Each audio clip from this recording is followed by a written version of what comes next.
Hey guys, today I'm going to be doing the Wanderlust tag created by AmandaMuse, and it's another travel tag. There aren't a lot of travel tags out there, so if you guys have created one or if you know of any that I haven't done yet, please post links in the comments for me so I can check them out, because I would really love to do some more travel tags. I think they're really fun, quick videos, and easy to do. Anyway, the first question is, what is your most treasured passport stamp? I have two. The first one I'm going to show you guys is this one, and you can't even barely see it, but it was my first passport stamp, and it's for Barcelona, but you can barely even read that it says Barcelona. So I really like that one, and then the other one that I really like is this one, which is from Narita Airport in Tokyo, just because it's quite different from the rest of my passport stamps. The rest of them are European, and my most popular passport stamp that I have is definitely the Paris Charles de Gaulle Airport. I have tons of those ones. So that's my most treasured passport stamp. Number two, can you recite your passport number from memory if asked? Not exactly correctly. I think the person who created this tag, she said that she could. So I can imagine she must have either done a ton of traveling or just tried to memorize it, because the only times that I've ever been asked to write it is if applying for a visa. You have to write it. Sometimes when you're filling out your customs forms when you land in a new country, you have to do it, or when you go back to the US or whatever. So she either must have just traveled a ton or just made a point to try and learn it, because I've traveled a fair amount, not as much as some people, and I still haven't memorized mine just from using it on those occasions. But it's only 9 numbers, so I feel like you could memorize it pretty easily if you tried to. At least for Americans, it's 9 numbers. Number 3 is your preferred method of travel: planes, trains, or automobiles. They all have their advantages and disadvantages, so it's really hard to choose one. If I had to, though, I think I would pick trains, because trains are just very hassle-free, and they have high-speed trains, so they can be pretty quick. You just get on it, and I find that trains are more comfortable than airplanes in most situations, at least in Europe. When I've used trains, they've been more comfortable, the seats and stuff, than airplanes. I don't know, so I really like trains, but I also enjoy planes because they're fast, and automobiles, obviously, you can be way more independent and schedule your trip however you want, so they all have their advantages. Top 3 travel items. My first one is going to be my camera, and I'll show you guys I have an Olympus Tough camera, and I really like it because I can't travel without taking pictures, and this particular camera, it's everything proof. I like to say it's waterproof, shock proof. I've dropped it, it obviously looks a little beat up, and it still works wonderful, and it's a really good quality as well. So my camera, definitely.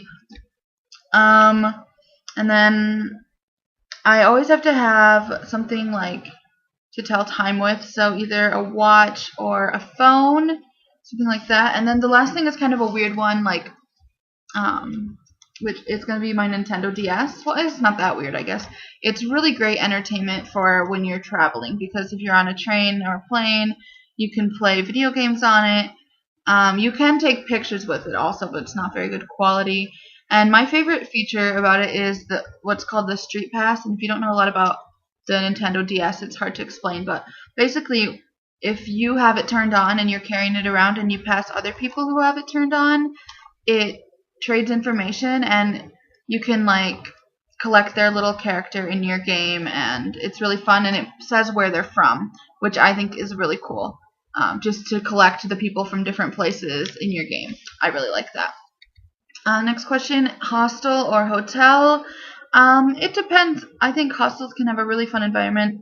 If I'm traveling alone, I definitely prefer a hotel. If I'm traveling with friends, a hostel could be better, but I think overall I prefer hotels just because I like privacy, and I feel safer in a hotel.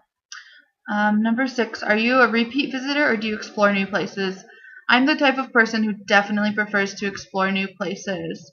I do appreciate the concept of revisiting favorite places, but I think given the opportunity, I generally prefer to explore new places just because I want to see everything that is out there. It doesn't mean I don't want to revisit old places. It just means like I'd rather go somewhere new before re-experiencing something that I've already done. Number 7, do you read up on your destination or do you wing it? I'm definitely a person who does research and reads up on it because I tend to be like I'm just a planner, and then I tend to get stressed out if I don't know exactly how things are going to be. And I don't like to waste time. Like once I get there, you only have a certain amount of time there. So I don't want to have to spend time figuring out what we want to do and where we want to go and how you get there. But while we're there, like I'd much rather figure that stuff out before I get there. So that's why. I mean, I do understand some people like to just wander and do what they come across, which is fine. And sometimes I like to leave time for that. But other times you don't find enough things to do. So I like to plan. Number 8, favorite travel website. My favorite is definitely TripAdvisor.com, but I am going to do a video just about travel websites that I like and that I use because there are a ton of them. But I like TripAdvisor the most because if you're trying to research a location, it will list like any attraction that's in that city, tourist attractions, like churches, pretty much like anything that's in the town is listed there that's worth visiting, and people's comments and ratings on it, so you can know if it's worth your time to go there.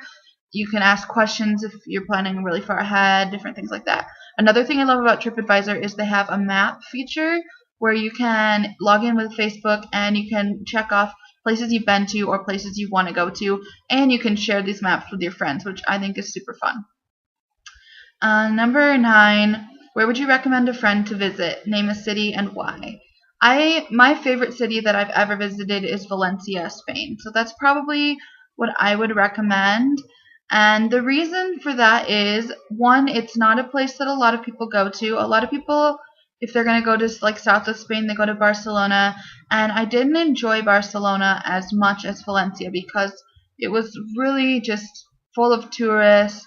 And people spoke English to me all the time, which I didn't like as much because I wanted to speak Spanish when I went to Spain.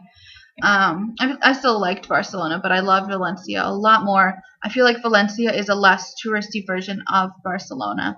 And Valencia has a lot to offer. It has a beautiful beach with like mountains in the background. It has a lot of modern like museums. It has a science museum. It has an aquarium, and the architecture on these modern museums is beautiful, really cool. And then it has an old town as well with an old cathedral. You can climb the tower in the cathedral and have a beautiful view of the city. It just has kind of something for everybody, so that's why it's my favorite city, and I would recommend it for people to visit. Last question says, you're leaving tomorrow, money is no object, where are you going? I'm assuming this question is asking like one place for you to go, because if money was no object, I would do like a world tour and just visit like a bunch of places, but for a couple days each. But if I had to choose only one place, right now, since money is no object, I'd probably tick off like one of the most expensive places on my list, which would be to go to Antarctica. I just think it would be awesome to go there at least once, and it's ridiculously expensive to even get there. So I would love to go to Antarctica and like see penguins and stuff. I just think it would be really cool to say you went to Antarctica. So that's probably what I would do, even though it's probably really cold. Alright, so that's it for this video. I hope you guys enjoyed this tag. And if you want to, you can leave your answers in the comments below or make your own video of this tag. I take anyone who is watching it. Thanks so much for watching, and I hope you guys have a great day. And comment, like, and subscribe. And you can check out the links in the description below for my Tumblr and Instagram if you want to check those out. Thanks again. See you later. Bye.